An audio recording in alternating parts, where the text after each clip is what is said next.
అందరికీ నమస్కారం.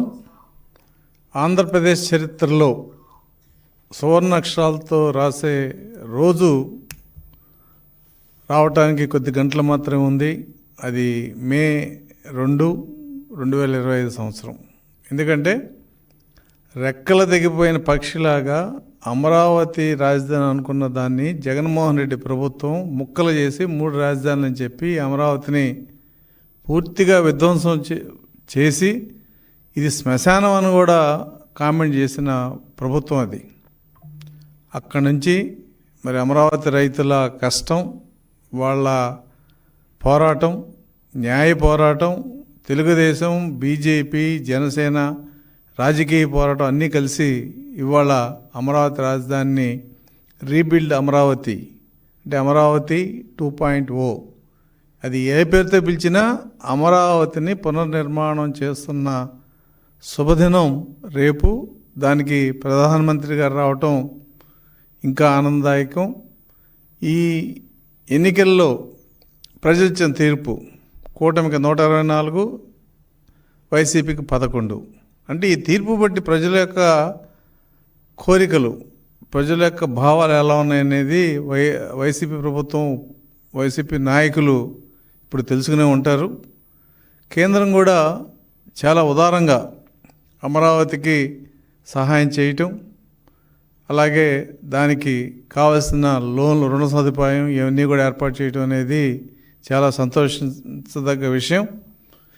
మరి రేపు ప్రధానిగా మంత్రి గారు మరి 4 గంటలకు వచ్చి అమరావతి ఈ ఆంధ్ర రాష్ట్రంలో ఇంకా కొన్ని అభివృద్ధి కార్యక్రమాల్లో పాల్గొని వాటిని ప్రారంభించడం జరుగుతుంది.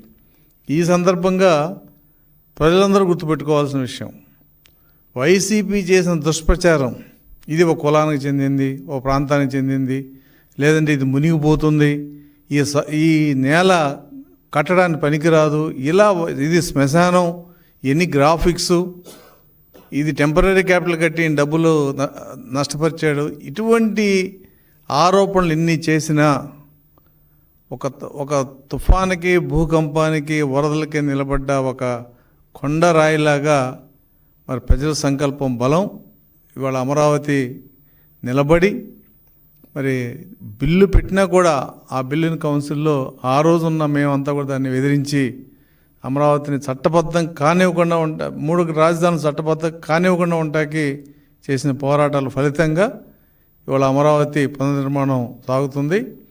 జనరల్గా రాజధాని అంటే గుడికి ధ్వజస్తంభం, ఏ గుళ్ళు ధ్వజస్తంభాలు లేకుండా ఉండవు. గుడి కట్టినప్పుడు దానికంటే కూడా ధ్వజస్తంభ ప్రారంభానికి ఎక్కువ ప్రాముఖ్యత ఉంటుంది, కనుక దాని విలువ అటువంటిది. కానీ ఇవాళ రాజధాని అంటే ఏదో ప్రభుత్వం నిర్మించే సెక్రటేరియట్, హైకోర్టు, లేకపోతే రాజ్భవన్, క్వార్టర్స్, ఇవి కాదు రాజధాని అంటే. రాజధాని అంటే ఒక అవకాశాలకి ఒక అడ్రస్. ఇవాళ హైదరాబాదు నాకు తెలిసి 50 లక్షల మంది వలసపోయారు. ఎందుకు వెళ్ళారు? హైదరాబాద్లో పనులు దొరుకుతున్నాయి, నిర్మాణ కార్మికులకు నిర్మాణ పనులు దొరుకుతున్నాయి, చదువుకున్న వాళ్ళకి ఉద్యోగాలు దొరుకుతున్నాయి, సర్వీస్ సెక్టర్ పెరిగింది, ఫార్మా ఇండస్ట్రీ పెరిగింది, ఇలా రకరకాల ఎన్ని పెరగబట్టి హైదరాబాదు అంత అయింది. అటు బాంబే, చెన్నై, ఢిల్లీ.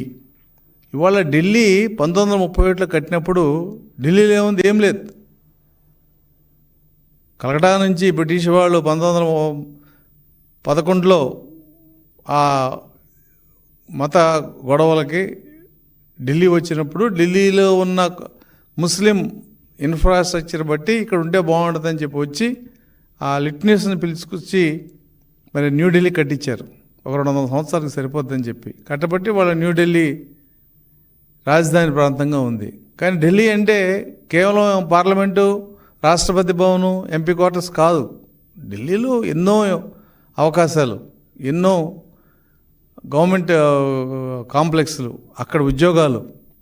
ఇది క్యాపిటల్ అంటే, రాజధాని అంటే పరిపాలనా సౌకర్యం కోసం మనం ఒక రాజధానిని ఏర్పరచుకోవడం సహజం. కానీ ఆ రాజధాని రాష్ట్రానికి మార్గదర్శకంగా ఉంటుంది, రాష్ట్రంలో ప్రజలకి అవకాశాలు కల్పించే ప్రాంతంగా ఉంటుంది. రాష్ట్ర అభివృద్ధికి ఇది ఒక ట్రెండ్ సెట్టర్ లాగా ఉండే రాజధాని. అటువంటి రాజధాని ఇవాళ చంద్రబాబు నాయుడు గారు చేయటం, దానికి ఫారిన్ వాళ్ళు వచ్చి సింగపూర్ వీళ్ళందరూ వచ్చి డిజైన్ చేయటం, కేంద్ర ప్రభుత్వం దాదాపు మరి ఏదైతే హడ్కో లోన్ కానీ అటు వరల్డ్ బ్యాంక్ లోన్ కానీ కేంద్ర ప్రభుత్వం గ్రాంట్ చేసిన అమౌంట్ కానీ ఎన్ని కలిపి ఇవాళ రాజధానిలో దాదాపుగా ఒక 60 నుంచి 70 వేల కోట్ల పనులు ఇవాళ రాజధానిలో జరగబోతున్నాయి. ప్రారంభం అయినాయి అన్నీ. అంటే 60-70 వేల కోట్ల పనులు రాజధానిలో జరుగుతున్నాయి అంటే కనీసం అందుట్లో 25,000 కోట్ల లేబర్ ఉంటుంది, 30,000 కోట్ల వరకు లేబర్ ఉంటుంది. ఆ 30,000 కోట్లు లేబర్ చేయటానికి గతంలో మార్చి 19న ఎన్నికలు జరగకముందు అమరావతి కన్స్ట్రక్షన్లో ఆ నైట్ తీసిన ఫోటో ఇప్పటికీ చూస్తే ఇది మన అమరావతి అనిపిస్తుంది. 20,000 మంది కార్మికులు పనిచేస్తున్నారు ఆ రోజున. ఇవాళ ఇంకెక్కువ మంది కావాలి. ఎందుకంటే ప్రభుత్వం ఈ 24-29లోనే అమరావతిని పూర్తి చేసి ఆ ప్లాట్లను రైతులకు ఇవ్వటం, రోడ్లు వేసి కేంద్ర ప్రభుత్వ కార్యాలయాలు నిర్మించిన విధంగా చేయటం, ఇన్ఫ్రాస్ట్రక్చర్ అంతా కూడా తయారు చేసి ఆ ప్లాట్లు లేకపోతే ల్యాండ్ ఇచ్చిన వాళ్ళు హోటల్స్ కానీ హాస్పిటల్స్ కానీ యూనివర్సిటీస్ కానీ వాళ్ళందరూ ఇక్కడికి వచ్చే విధంగా చేయాలని ప్రభుత్వం ఒక ఆలోచన. అంటే దీని మీద విపక్షం ఇప్పుడు కూడా విషం కక్కుతుంది. అమరావతికే డబ్బులు పెడుతున్నారని. అమరావతికి పెట్టేది జీవితంలో ఒక్కసారే. నువ్వు శ్రీశైలం ప్లంజ్ పూలు రిపేర్ చేయించలా, 5 సంవత్సరాల్లో 5 రూపాయలు వేయలే నువ్వు. ఇవాళ దానికి కేంద్ర సంఘం జలవనరుల వాళ్ళు వచ్చి కామెంట్ చేశారు, దీన్ని అర్జెంటుగా చేయకపోతే డ్యామ్ సెక్యూరిటీకి ప్రమాదం అని. అలాగే గేట్లు కొట్టుకుపోయినాయి, నువ్వేం చేయలే. అది చేయకుండా నువ్వు ఇవాళ ఏదైతే క్యాపిటల్ జరుగుతుందో ఆ క్యాపిటల్ మీద కామెంట్ చేయటం మరి జగన్మోహన్ రెడ్డి వర్గానికి ఆ నాయకులకు కూడా ఇదో చెంపపెట్టు కావాలని మేము కోరుకుంటున్నాం. ప్రజలు కూడా అర్థం చేసుకోవాల్సింది ఏంటంటే ఇవాళ అమరావతికి పెట్టే ఖర్చు ఏది ప్రభుత్వ ఖజానా నుంచి పెట్టట్లేదు. అమరావతి కార్పొరేషన్, డెవలప్మెంట్ కార్పొరేషన్ వాళ్ళకున్న భూమి, రైతులు ఏదైతే 35,000 ఎకరాలు ఉచితంగా ఇచ్చారో ఆ భూమే వాళ్ళకి ఆస్తి. ఆ భూమిని తనఖా పెట్టుకుని ఆ భూమిని చూపించి, ఈ భూమిలో అభివృద్ధి చూపించి వాళ్ళు లోన్ తెచ్చుకుంటున్నారు. అది నమ్మే హడ్కో వాళ్ళు 11,000, అటు వరల్డ్ బ్యాంక్ కానీ వాళ్ళు కానీ 15,000 కోట్లు కేంద్ర ప్రభుత్వం గ్రాంట్ ఇవ్వడం జరిగింది. రేపు జరగబోయే అభివృద్ధిలో ఎవరు కావాలన్నా కూడా ఇవంతా ఆస్తులు అవుతాయి. కాబట్టి నువ్వు ఇల్లు కట్టి ఫస్ట్ ఫ్లోర్ వేసిన సెకండ్ ఫ్లోర్కి లోన్ ఇవ్వమంటే బ్యాంకు కళ్ళు ముసుగిస్తుంది. ఎందుకని అక్కడ ఒక ఆస్తి ఉంది. రేపు రాజధాని పరిస్థితి కూడా అంతే. భూమి చూపించి ఆస్తులు చూపించి దాన్ని ఎంత వరకు తీసుకెళ్ళాలో అంతవరకు తీసుకెళ్లే బాధ్యత వల్ల చంద్రబాబు నాయుడు గారు తీసుకుంటున్నారు. ఇది సువర్ణాక్షరాలతో నాకు తెలిసి భారతదేశం కాదు, ఆంధ్రప్రదేశ్ కాదు, భారతదేశ చరిత్రలోనే అమరావతి పునర్నిర్మాణం అనేది సువర్ణాక్షరాలతో నిలిచిపోద్దనే విషయం మరి ఇవాళ మేము చాలా గర్వంగా చెప్తున్నాం. రెండో అంశం అభివృద్ధి. ఇవాళ జగన్మోహన్ రెడ్డి ఆ రోజు తాజ్మహల్ కట్టినప్పుడు షాజహాను ఆ జైల్లోంచి తాజ్మహల్ చూస్తూ కళ్ళంట నీళ్ళు పెట్టుకునేవాడు, ప్రేమతో, అది బాధతో.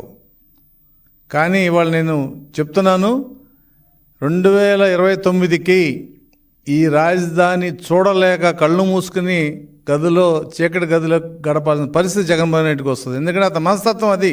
అభివృద్ధి చూడలేడు, డెవలప్మెంట్ చూడలేడు, ఎవరన్నా బాగుంటే దాన్ని తట్టుకోలేడు అతని మనస్తత్వం అది. కాబట్టి అమరావతి ఈ స్థాయిలో వచ్చిందనే విషయాన్ని అతను మానసికంగా తట్టుకోలేడు, చూడలేడు అతను.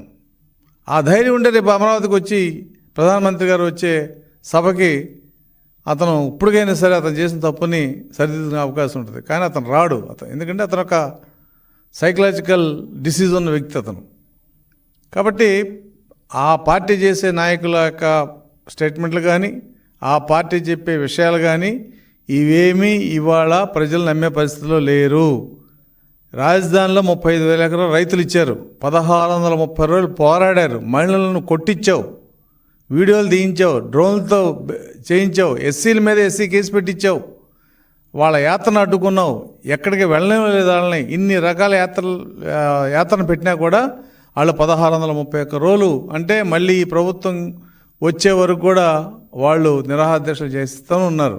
వాళ్ళ పోరాట ఫలితం, వాళ్ళ త్యాగ ఫలితం, కేంద్ర ప్రభుత్వం యొక్క మద్దతు, ఇవాళ మరి ఏదైతే బ్యాంక్స్ కానీ ఫైనాన్షియల్ లెండింగ్ ఏజెన్సీ ముందుకు వచ్చినాయో వాళ్ళ సహకారంతో అమరావతి ఖచ్చితంగా ఈ భారతదేశంలో కాదు ప్రపంచంలో చాలా రాజధానుల కంటే తలమానికంగా ఉండే పరిస్థితి రాబోతుంది.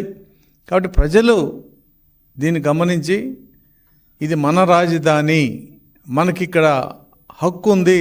శ్రీకాకుళంలో ఎక్కడో పొందూరు విలేజ్లో కూడా ఒక కుర్రోడు చదువుకుంటే ఇక్కడికి 2029కి కేంద్ర ప్రభుత్వ కార్యాలయాలు, రాష్ట్ర ప్రభుత్వ కార్యాలయాలు మొత్తం కూడా పని ప్రారంభిస్తే వాళ్ళకి అవకాశం ఉంటుంది. దీని తర్వాత వీళ్ళ తర్వాత ప్రైవేట్ ఎంటర్ప్రైజెస్ వస్తాయి, హాస్పిటల్స్ వస్తాయి, యూనివర్సిటీస్ వస్తున్నాయి, అలాగే ఎంటర్ప్రైజెస్ వస్తాయి. కాబట్టి ఈ రాష్ట్రంలో కూడా హైదరాబాదులో ప్రతి 3 ఏళ్ళకి ఒక వ్యక్తి హైదరాబాద్లో ఎలా ఉద్యోగంలో ఉన్నాడో ఆ పరిస్థితి 2029 కల్లా ఈ అమరావతిలో ప్రజలకు అవకాశం రాబోతుంది. కాబట్టి అమరావతి ఏదో ఒక జిల్లాకో 2 జిల్లాలకో చెందిన అభిప్రాయం ఏదైతే వైసీపీ దుష్ప్రచారం చేసి విషం కక్కారో అది వాళ్ళ పటాపంచలు అయిపోయి ప్రజలందరూ కూడా లక్షలాదిగా రేపు మోడీ గారి మీటింగ్కి ఆ శుభ సందర్భాన్ని కళ్ళారు చూద్దామని చెప్పి లక్షల్లో జనం రాబోతున్నారు. వాళ్ళందరూ కూడా ప్రభుత్వం మంచి ఏర్పాట్లు చేస్తుంది. ఈ విషయంలో ప్రజలందరూ కూడా సహకరించాల్సిన పరిస్థితి ఉంది. ఎందుకంటే ఇన్ని లక్షల మంది వచ్చినప్పుడు ప్రజలందరూ ఒక డిసిప్లైన్డ్గా ఒక సిస్టంలో వారు కేటాయించే సీట్లు కానీ పార్కింగ్లో కానీ సహకరిస్తేనే మీరు ఎలా అంతా హ్యాపీగా వచ్చారో అంత హ్యాపీగా వెనక్కి వెళ్ళగా అవకాశం ఉంటుంది. దయచేసి ఏ ప్రాంతానికి చెందిన ఎమ్మెల్యేలు కానీ రాజకీయ నాయకులు కానీ వాళ్ళ ప్రాంతం వాళ్ళు అమరావతి రేపు ఈ శుభ సందర్భంలో రాబోతున్నారో వాళ్ళని ఎంత క్షేమంగా తీసుకొచ్చారో అంత క్షేమంగా వెనక్కి తీసుకెళ్ళే బాధ్యత కూడా వాళ్ళు తీసుకోవాలి. తీసుకొచ్చాం అయిపోయింది మీటింగ్ అయిపోయింది అని వదిలేసే పరిస్థితి తీసుకొచ్చి ఈ మీటింగ్కి చెడ్డ పేరు తేవద్దని చెప్పి నేను మా రాజకీయ నాయకులందరినీ కూడా నేను రిక్వెస్ట్ చేస్తూ ఏదైనా ఈ అమరావతి మనకి ఆంధ్రప్రదేశ్కి ఒక బూస్టింగ్ అంటే ఇది ఉంటే ఇవాళ ఇంట్లో పాడి ఆవు ఉంటే పాడి గేదె ఉంటే అది ఒక 4 లీటర్లు ఇస్తే మనం ఏం చేస్తాం, పాలు కొనుక్కోవాల్సిన పని లేదు. 1 లీటర్ వాడుకుంటాం, 2 లీటర్లు అమ్ముతాం, ఆ 2 లీటర్ల ఆదాయం. అలా ఈ రాజధాని అనేది రేపు అభివృద్ధికి సింబల్గా ఉంటుంది, అవకాశాలకి డెస్టినేషన్గా ఉండబోతుందనే విషయాన్ని మరి ఈ రాష్ట్రంలో ప్రజలందరూ గమనించి రేపు సభను దిగ్విజయం చేయాలని, ఆ దిగ్విజయం చేసే పద్ధతిలో ఎక్కడా కూడా ఎవరు ఇబ్బంది పడకుండా ఇబ్బంది పెట్టకుండా ఉండాలని చెప్పి కూడా మనస్ఫూర్తిగా అందరినీ ప్రార్థిస్తూ ఈ అమరావతి మరి చంద్రబాబు నాయుడు గారి కలల అమరావతి అయినప్పటికీ ఇది ఆంధ్రులకి గర్వకారణం కాబోతుంది. ఈ రాష్ట్రంలో ఏ రాష్ట్రానికి లేని ఒక హైటెక్ క్యాపిటల్, అలాగే ఎనర్జీ కూడా మరి న్యాచురల్ ఎనర్జీ సోలార్ ఎనర్జీతో నడపాలని, అన్ని ఫెసిలిటీసు ఇన్ఫ్రాస్ట్రక్చర్ ఫెసిలిటీస్ కూడా అండర్ గ్రౌండ్లో ఇవ్వాలని, ఒక అద్భుతమైన సిటీని అటు గుజరాత్లో డోలేరాని ఎలా నిర్మిస్తున్నారో ఒక ఇండస్ట్రియల్ పార్క్గా, అలాగే ఆంధ్రప్రదేశ్ అమరావతిని కూడా ఆ రకంగా నిర్మించిపోయే ఈ శుభ సందర్భంలో మరి ప్రజలందరూ ఆశీర్వదించి ఈ సందర్భాన్ని ఆస్వాదించాలని కూడా నేను తెలుగుదేశం పార్టీ తరఫున ప్రజలందరికీ విన్నవిస్తూ సెలవు తీసుకుంటున్నాను. Thank you.